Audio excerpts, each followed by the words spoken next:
Hello hi everyone, मैं Sangeeta expert अपने YouTube channel के ऊपर। आज हमारा टॉपिक है वापस वही पार्ट है हमारा, आगे से चल रहा है। हमारा टॉपिक है रंग के ऊपर चल रहा था। कल हमने बात करी थी कि हमारा प्राथमिक रंग कौन सा है, द्वितीयक रंग कौन सा है, तृतीयक रंग कौन सा है, ये हमने बात की थी। इसके अलावा हमारा काला, सफेद और सलेटी रंग के ऊपर और चर्चा चलेगी। ये तीनों रंग किस कैटेगरी के आते हैं, ये आपसे पूछा जाता है। पिछले 2024 के अंदर ही ये प्रश्न आपके इस लेसन से आया हुआ है कि उदासीन कलर है वो कौन से होते हैं। तो उदासीन कलर है हमारा काला होता है, सफेद होता है और हमारा सलेटी रंग माना गया है। एक आपकी बुक के अंदर ये डायग्राम और दे रखा है। इस डायग्राम के अंदर 0 से लेके 10 नंबर तक के बिंदु बताए गए हैं और 0 के साथ साथ यहाँ आपका काला रंग दिखा रखा है और यहाँ 10 नंबर के ऊपर आपका सफेद रंग दिखाया गया है। 5 नंबर के ऊपर आपका धूसर रंग, जिसको हम यू के नाम से जानते हैं, ये आपको बताया गया है। इनका मतलब क्या है, यहाँ से आपका पूछा जाता है कि काला रंग है, इसका मान कितना होता है, सफेद रंग है, इसका मान कितना होता है, ये आपसे पूछा गया है। तो इनका मान आपको इस तरीके से देखना है। 0 यानी इस जो ये स्केल बना हुआ है, इसमें सबसे कम मान है वो काले रंग का है। जो काला रंग आपको दिखाया दे रखा है, इसका मान 0 है, यानी सबसे कम मान पूछा जाए तो कौन से कलर का है, काले का रंग का है। सबसे अधिक मान पूछा जाए तो किसका है, ये आपका सफेद रंग है। 5 नंबर के ऊपर आपका आता है धूसर, जो आपका मध्यम कलर के अंतर्गत आता है। इसको हम यू के नाम से जानते हैं। ये जितने भी कलर बनेंगे वो सारे क्या है, हमारे यू है। नाम, रंग के नाम को ही हम क्या कहते हैं, यू कहते हैं। यहाँ आपका टिंट आता है। टिंट आपको क्या बताता है, टिंट आपको बताता है कि जिस कलर के अंदर, मान लेते हैं हम लाल रंग लेते हैं, लाल रंग के अंदर जैसे जैसे हम सफेद कलर मिलाएंगे तो ये हमारा क्या कहलाता है, टिंट कहलाता है। क्या कहलाता है, टिंट कहलाता है। यानी जिस कलर के अंदर हम सफेद रंग को मिलाएंगे उसी प्रक्रिया को हम क्या कहेंगे, टिंट कहेंगे। टिंट को हम आभा भी कह सकते हैं, आभा या टिंट एक ही बात होती है। और जिस कलर के अंदर हम काला कलर मिलाएंगे वो हमारा क्या कहलाता है, शेड कहलाता है। क्या कहलाता है, शेड कहलाता है। जैसे लाल रंग के अंदर आप जैसे जैसे काले रंग की मात्रा बढ़ाते जाओगे वो लास्ट में एकदम डार्क हो जाएगा, यानी शेड कहलाएगा। और जिस कलर के अंदर आप व्हाइट कलर मिलाओगे तो वो आपका क्या कहलाएगा, आभा कहलाएगी, यानी टिंट कहलाएगी। तो ये तीनों चीजें पूछी जाती है कि आभा क्या है, या टिंट क्या है, या शेड क्या है। एक आपका आता है मूल्य क्या है, मूल्य कहलाया जाता है। ये क्या है, रंग की चमक। जिस तरीके से हम किसी कलर को देखते हैं तो वो उसकी चमक है, वो उसके मूल्य को बताता है। जितना कलर है वो चमकीला होगा, ब्राइट होगा, उसका मूल्य उतना ही अधिक होगा। तो ये 3 बिंदु है इस टॉपिक के अंदर कि आभा क्या है, शेड क्या है, मूल्य क्या है। तो ये तीनों क्या बताते हैं, आपके कलर को बताते हैं। कलर की चमक, कलर की प्रकृति उसके मान को दर्शाता है। अब आपका इसी रंग वाले चैप्टर के अंदर आता है कि ये तो हमारा कलर मिलाने का एक तरीका है कि कलर क्या है, लेकिन इसको हम कपड़े के अंदर जब रंग करते हैं, आपको पता है कि हमारा ओरिजिनल जो रेशा आता है वो व्हाइट कलर का या क्रीम कलर का एकदम लाइट होता है। तो उसके अंदर हमें कलर करना पड़ता है, रंगना पड़ता है उनको। रंगाई प्रक्रिया आप समझते हो, उस रंगाई को हम किस किस तरीके से करते हैं, तो उस डिजाइन के ऊपर रंग का क्या प्रभाव होता है वो भी हम देखेंगे। ये हमारे 4 बिंदु होते हैं रंग को। किसी वस्त्र के अंदर या रेशे वस्त्र की डिजाइन को बनाने के लिए हमें क्या करना पड़ता है, कपड़े के ऊपर रंगाई का कार्य करना पड़ता है। अब ये रंगाई के 4 पैटर्न है, वो आपकी बुक में बता रखा है। पहला बता रखा है कि आप किसको रंगते हो, रेशों के ऊपर रंगाई को रंगते हैं। रेशे पर ही रंगाई का कार्य करते हैं। रेशों से एक प्रश्न और आता है कि वस्त्र की जो सबसे छोटी इकाई है, छोटी इकाई को हम क्या कहते हैं, वस्त्र वस्त्र की छोटी इकाई क्या होती है? हमारी रेशा होती है। सबसे छोटी इकाई को हम क्या कहते हैं? रेशा कहते हैं। आपको पता है जब किसी चाहे आप कॉटन लो, रेशम लो या नायलॉन लो, कुछ भी लो, उसकी जो सबसे छोटी इकाई मानी जाती है वो क्या होती है? रेशा होती है। तो हम सबसे पहले तो क्या करते हैं? रेशों के ऊपर ही रंगाई का कार्य करते हैं। दूसरा, हम रेशों के बाद क्या बनता है? धागा बनता है। तो धागों की रंगाई का कार्य होता है, धागे पर रंगाई करना, यानी रेशों को हम धागे में कताई प्रोसेस के माध्यम से धागा बनाते हैं और धागे के ऊपर हम रंगाई का कार्य करते हैं। तीसरा प्रकार, जब धागा हमारा बन जाता है तो इससे क्या होता है? कपड़ा बनता है। तो हम क्या करते हैं?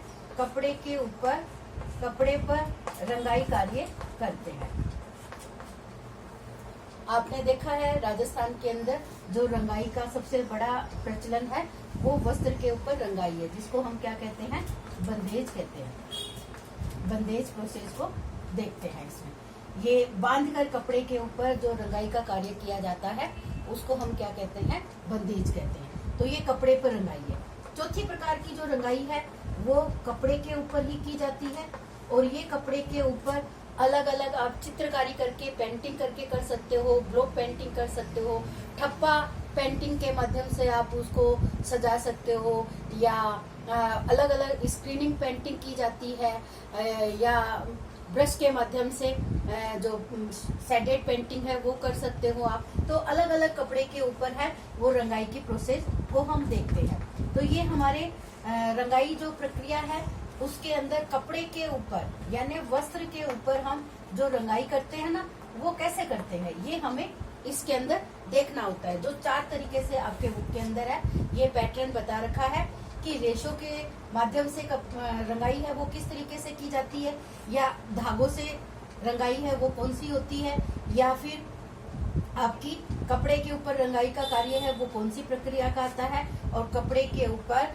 जो दूसरे प्रकार की है जिसको हम छपाई के माध्यम से देख सकते हैं, छपाई प्रक्रिया के माध्यम से देख सकते हैं। यहाँ उदाहरण देखा जाए तो आपने पढ़ा होगा गुजरात का पटोला।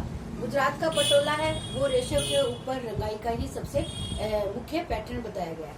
ये जो रंगाई होती है वो सबसे महंगा कार्य होता है, इसमें महंगी रंगाई आती है, इसलिए इसका प्रचलन है हमारे थोड़ा सा कम देखने को मिलता है। इससे जो बने हुए वस्त्र होते हैं वो काफी महंगे पड़ते हैं, क्योंकि यहाँ पर हमें रेशों के ऊपर ही पहले पूरा पैटर्न है वो बनाना पड़ता है, उसके बाद इनको उस डिजाइन के अकॉर्डिंग हमें इन रेशों को रंगने की प्रक्रिया को करना पड़ता है। और धागे के ऊपर रंगाई के माध्यम से भी हमें पहले धागा रंग के तैयार करना पड़ता है, धागे से हमें डिजाइन सेट करनी पड़ती है, और उसके बाद हम उसको बुनाई के माध्यम से प्रक्रिया को पूरा करके वस्त्र पर डिजाइन देने का कार्य करते हैं। और ये कपड़े की रंगाई है जो राजस्थान की सबसे मेन रंगाई होती है, और करने में सबसे आसान तरीका इसका होता है, और ये सस्ती भी पड़ती है। इन दोनों के मुकाबले में ये हमारी रंगाई है वो सस्ती पड़ती है। और कपड़े की रंगाई है जो छपाई ब्लॉक पेंटिंग है, ये भी अलग अलग जगह की अलग अलग नाम से जानी जाती है, और हम अलग अलग पैटर्न के माध्यम से इनको पूरा करते हैं। अब हमारा इसके अंदर एक आकार, जो हमने डिजाइन का तत्व देखा था आकार, ये आकार कैसे होता है और किस तरीके से आकार का निर्धारण होता है, तो हम इसको देख लेते हैं। हमने रेखाएं देखी थी, खड़ी रेखाएं देखी थी, बड़ी रेखाएं देखी थी, तिरछी रेखाएं देखी थी, और वक्राकार रेखाएं देखी थी। अब ये जो रेखाएं होती हैं आपस में मिलकर क्या बनाती है? हमारे लिए आकार का निर्माण करती है। अब जैसे 2 खड़ी रेखाएं हैं, 2 बड़ी रेखाएं हैं, तो आपके लिए एक वर्ग के आकार का निर्धारण करती है। इसी तरीके से 2 बड़ी रेखाएं, खड़ी रेखाएं, 2 बड़ी रेखाएं हैं, वो आपके आयत के आकार को निर्धारित करती है। 2 तिरछी रेखाएं, एक आपकी बड़ी रेखाएं हैं, वो आपके ट्रायंगल के आकार को निर्धारित करती है। और ये आपकी वक्राकार रेखाएं हैं जो वृत्त के माध्यम से आपकी लय को आप दर्शा सकते हो, इन लहरों के माध्यम से, या और भी आप इसके अंदर देख सकते हो। तो ये आपके अलग अलग आकार का निर्धारण करने में हमारी इन रेखाओं का ही महत्वपूर्ण स्थान होता है। और जब तक आप इनके अंदर और है, जैसे आपने रंग देखा है, रंग का एक जो बिंदु आता है कि इंद्रधनुष में हमारे 7 रंगों को बताया गया है। ये 7 रंग का एक आपके पैटर्न बता रखा है कि इन 7 रंगों के समूह को क्या कहा जाता है, तो विबग्योर कहा जाता है।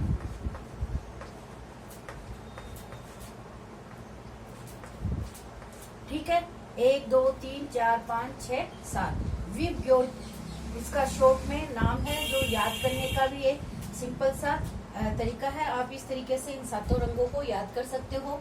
वी से मतलब वॉयलेट कलर होता है, आई से मतलब इंडिगो कलर होता है, बी से ब्लू कलर, जी से ग्रीन, ओ से आपका ऑरेंज कलर है, वाई से आपका येलो कलर है और आर से आपका रेड कलर है। यानी इंद्रधनुष में इन रंगों का जो सीरियल होता है हमेशा इसी रंगों का सीरियल बना रहता है।